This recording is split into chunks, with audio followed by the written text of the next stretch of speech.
한 주간의 한반도 정세와 외교 안보 이슈를 정리해보는 토요일 대담 코너 한반도 브리핑입니다.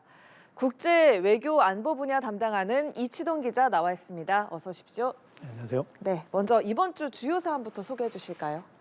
네, 아시듯이 오늘이 우크라이나 전쟁이 시작된 지 만 2년이 되는 날입니다. 한반도와 주변 국가 간 역학 구도도 확연히 달라졌습니다. 오늘 다룰 내용 정리하고 조금 더 짚어보겠습니다. 북한이 지난 2년간 우크라이나 전쟁 덕을 톡톡히 봤습니다. 러시아의 무기를 지원한 대가로 얻은 정치, 경제, 외교적 이득이 적지 않다는 분석입니다. 푸틴 대통령이 김정은 총비서에게 최고급 방탄 승용차를 선물했습니다.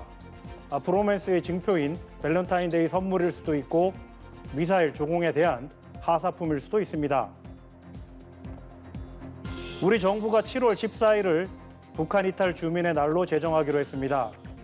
통일부는 윤석열 대통령으로부터 대북 지원 분야는 질타를 받은 이후 구조조정 중입니다. 네, 오늘 내용 하나씩 살펴볼 텐데요. 최근 전쟁 상황을 보면요. 우크라이나가 초반에는 선전을 하다가 또 요즘에는 고전을 하는 모양새입니다. 네, 역시 작년 6월부터 시작된 소위 대반격 작전이 사실상 실패로 끝난 게 가장 뼈아픈 부분입니다. 되레 작년 말부터 러시아가 공격의 고삐를 바짝 조이고 있습니다. 무엇보다 미국의 추가 지원안이 공화당의 반대로 의회 통과가 안 되면서 무기가 부족한 우크라이나가 확연히 열세에 놓인 걸로 보입니다. 젤렌스키 대통령이 전쟁 중엔 장소를 바꾸지 말라는 격언을 깨고 우크라이나군 총사령관을 경질을 했죠. 지난주엔 동부전선 전략 요충지 주요 군수 보급로인 아우디카를 내줬습니다. 지도에 보시지만 저기 예전에는 그 전쟁 초기에는 수도 키이우 북쪽 코앞까지 진격했었거든요. 러시아군이. 근데 이제 그걸 격퇴하고 그 오른쪽에 지금 하르카우라는 제2의 도시가 있는데 키이우와 하르키우 방어가 지금 중요한 상황입니다. 러시아군은 이 기세를 몰아서 아무튼 서진 중이라고 밝혔습니다. 예, 우크라이나로서는 답답한 상황일 텐데요. 러시아에는 아무래도 북한이 제공한 포탄, 미사일 이런 것들이 큰 힘이 됐다고 봐야겠죠? 그렇죠. 한국국방연구원의 전황 분석에 따르면 지난 1년간 양측 다 포탄, 미사일 그리고 무인기 활용 비율이 압도적으로 높습니다. 가자 지구나 한반도에 비해서 워낙 땅이 넓고 전선이 1000km 정도 됩니다. 우크라이나 면적이 남한의 6배 정도 크니까요. 도심 시가전보다는 주로 공습을 주고받는 형국입니다. 북한이 러시아에 대규모로 대량으로 포탄과 미사일을 제공한 제공한 건 여러 정황상 사실로 보입니다. 예.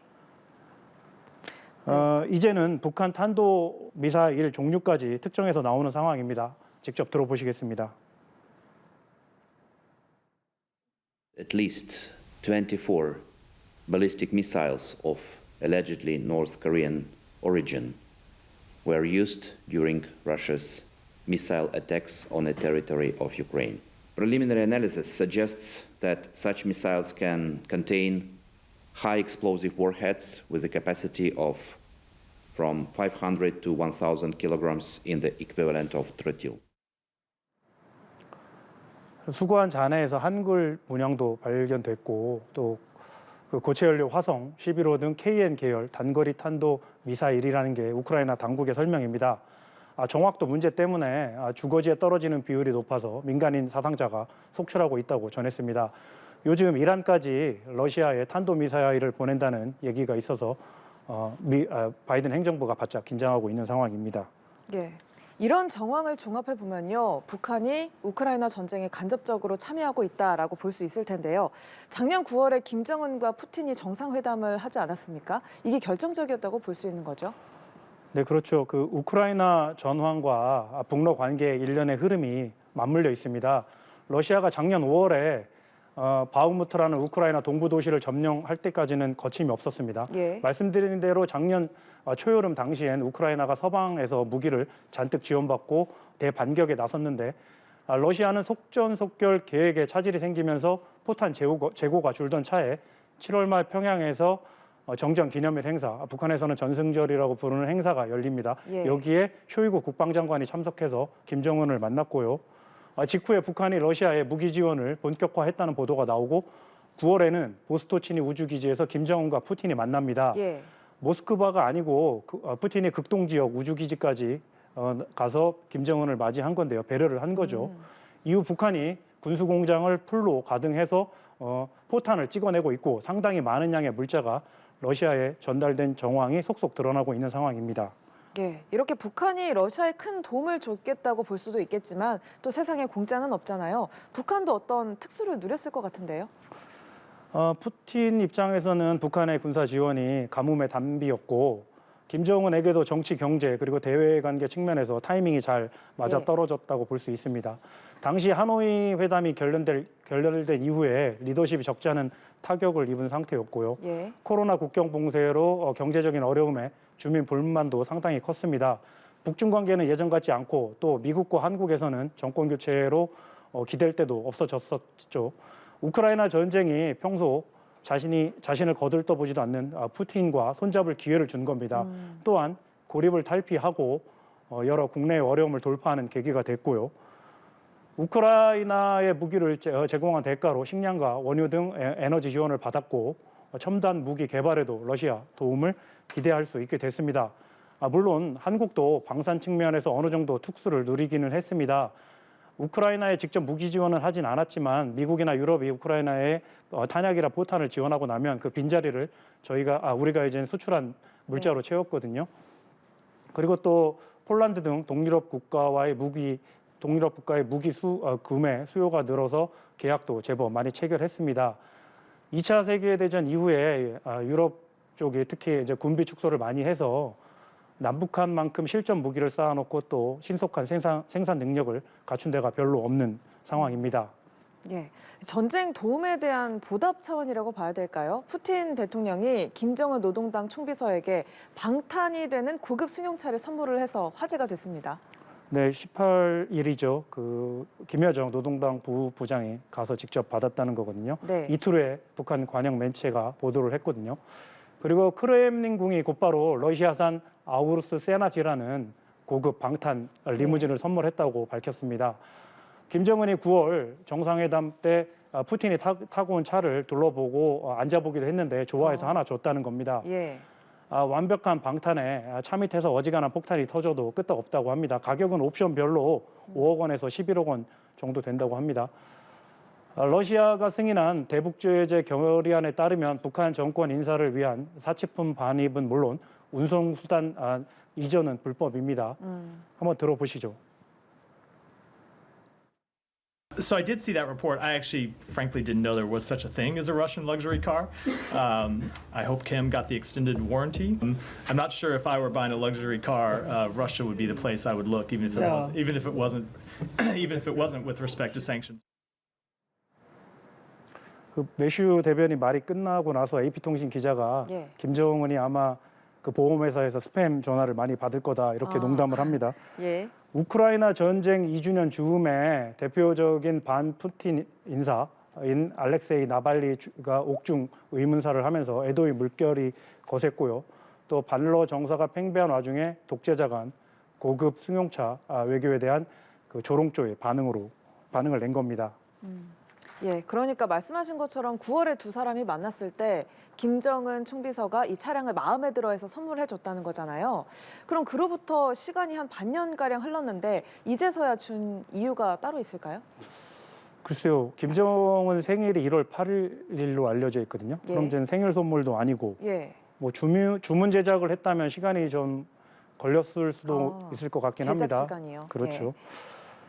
데일리 비스트라는 그 제법 알려진 미국의 타블로이드지가 뽑은 제목이 눈길이 갔는데요. 발렌타인 주간에 김정은에게 감동적인 선물을 줬다는 기발한 제목으로 기사를 냈습니다. 김정은의 벤츠 사랑과 고급차 수집은 이미 잘 알려져 있습니다. 그중에서도 최근 럭셔리 브랜드 마이바흐와 또 SUV를 타고 공식 석상에 모습을 드러냈는데요. 푸틴 입장에서 우크라이나 전황이 좋아졌으니 고마움의 표시로 화사품을 줬을 수도 있습니다. 아니면 자신의 방북을 애타게 기다리는 걸 아는데 다음 달 대선 때문에 지금은 못 가니 먼저 차를 보낸다 이런 걸 수도 있고요. 어쨌든 양측이 공식 발표를 한 걸 보면 최고급 차량을 매개로 밀착을 대내외 가시화하려는 의도는 분명해 보입니다. 6.25 전쟁 전에도 스탈린이 김일성에게 최고급 자동차를 선물해서 그게 그 묘양산에 있는 국제친선 박물관에 있다고 합니다. 푸틴의 지시로 1,700억 원을 들여서 2018년부터 이 방탄차를 생산하고 있는데 중동과 중국에 팔려고 한다고 합니다.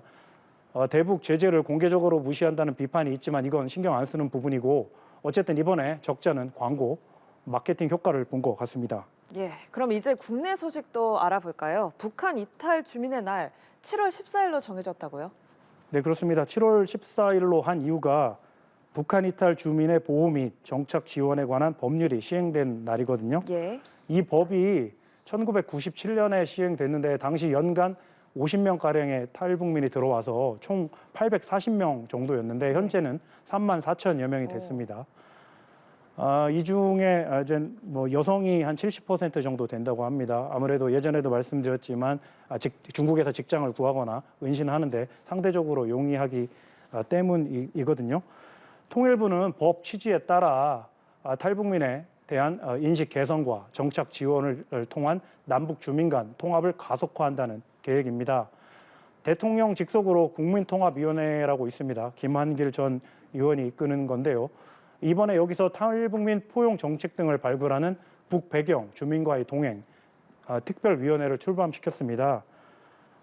그간 탈북민, 북한 이탈 주민, 또 세터민 이런 용어를 썼는데 변화한 시대상을 반영해서 북배경 주민이라는 말을 썼다고 전했습니다. 예, 이런 가운데 김정은 정권이 동족, 통일 이런 개념 지우개에 나섰는데요. 그렇다면 현 정부 들어서 우리 통일부의 위상에도 변화가 있을까요?